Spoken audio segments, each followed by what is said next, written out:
Hello and welcome in your daily current affairs analysis. तो आज की न्यूज़ देख लेते हैं।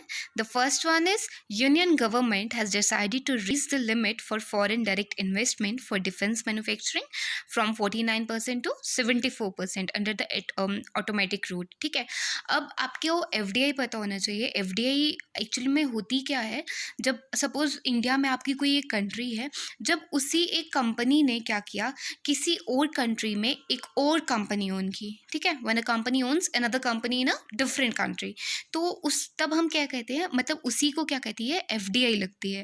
तो आप कह सकते हो कि मतलब ये आपका एक मेजर मोनेटरी सोर्स है। और पहले ये मतलब बहुत ज़्यादा इंडस्ट्रियल सेक्टर्स में ही ज़्यादा लगता है, और लेकिन अभी इसको जो है ये बढ़ा रहे हैं। तो अब इन्होंने क्या किया है कि डिफेंस मैन्युफैक्चरिंग में 49% से ज़्यादा करके 74% कर दिया है। ठीक है, तो आपको ये बात में ध्यान में रखनी है थोड़ी बहुत। नेक्स्ट देख लेते हैं। The government has announced 1.63 lakh crore rupee package for agriculture and elite sector. तो गवर्नमेंट ने अनाउंस किया है 1.63 लाख करोड़ का पैकेज। आई डोंट आपको मे बी आपको टर्म पूछ सकते हैं कि कितने करोड़ का किया है, तो आपको याद रखना है। HDFC bank senior vice president Zubair Iqbal has been appointed as the managing director of the JNK। तो इनको अपॉइंट कर दिया गया है मैनेजिंग डायरेक्टर किसका, आपका जम्मू कश्मीर बैंक का। तो आपको ये याद मतलब थोड़ा सा ना इसको माइंड में रखना चाहिए कि बैंक का हो सकता है कि आपको ये पूछ ले examiner. Okay, fourth, India has moved up to 2 position to rank 74th on a global energy transaction index. ठीक है, तो इंडिया अब 74th पोजीशन पे आ गया है। पहले इंडिया 76 पोजीशन पे था।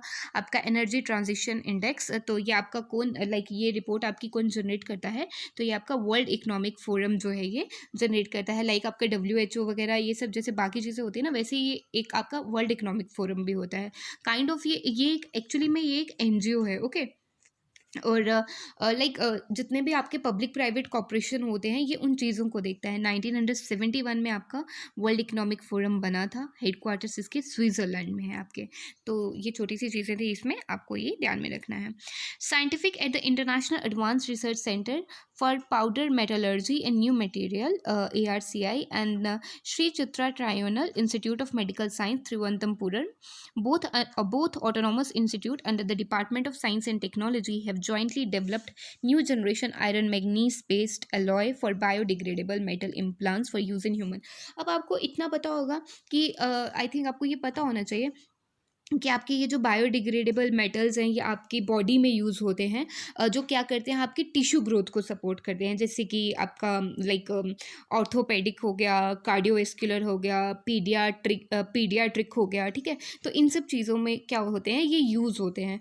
अब जैसे इसमें बहुत ज़्यादा मेटल्स होते हैं, आयरन, लिथियम, मैग्नीशियम, टाइटेनियम। ठीक है, तो वैसे ही अब इन्होंने क्या किया कि इन दोनों ने मिलकर एक जॉइंटली एक न्यू जनरेशन बनाया आयरन मैग्नीज का। ठीक है, अब इसमें क्या होगा, हो सकता है कि ये परमानेंट आपकी बॉडी में रहे। ठीक है, इसकी ड्यूरेशन जो है वो काफ़ी लॉन्ग हो, क्योंकि कभी कभी क्या होता है, हमें बार बार उनको रिप्लेस करना पड़ता है। ठीक है, ऐसे आपकी बॉडी में ऐसे मेटल्स इम्प्लांट किए होते हैं। ठीक है, तो आपको ये चीज़ थोड़ी सी ध्यान में रखनी है।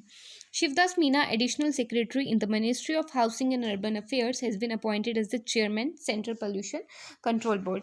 तो नॉट सो इम्पॉर्टेंट, बट ठीक है, इनको अपॉइंट कर दिया गया है। Scientist at CSIR, central mechanical engineering research institute, CMERI, आपको मैंने CSIR के बारे में बहुत बार बता दिया है।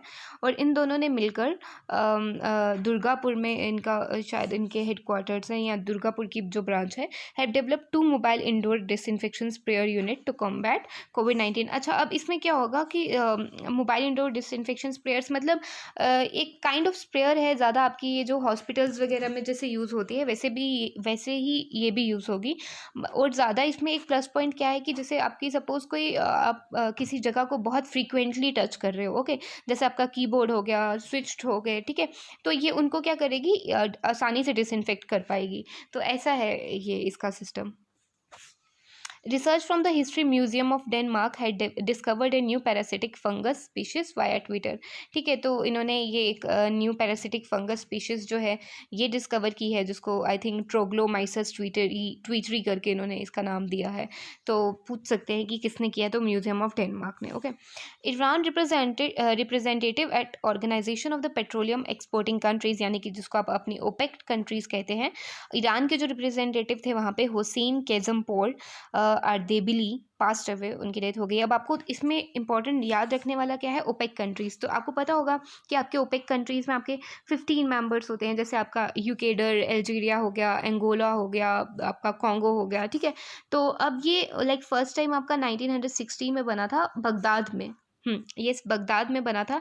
रिसेंट इसके हेडक्वार्टर्स कहाँ हैं आपके, ये आपके हैं ऑस्ट्रेलिया में, ठीक है। ऑस्ट्रेलिया वेना में आपके इसके रिसेंट हेडक्वार्टर्स है। आपको ओपेक कंट्री का थोड़ा सा देख लीजिएगा, हो सकता है आपको एग्जामिनर पूछ ले कि इनमें से कौन सी ओपेक कंट्री नहीं है। तो ये जितने भी है ना, अंगोला, अल्जीरिया, कॉन्गो वगैरह, तो आप इनको एक बार गो थ्रू कर लीजिएगा। Okay, Prime Minister Benjamin Netanyahu has won the Israeli national election, securing recording fifth term in office. तो पूछ सकते हैं कि पांचवी बार अगेन किसने जीता है इसराइल का, कौन से ऐसे प्राइम मिनिस्टर हैं।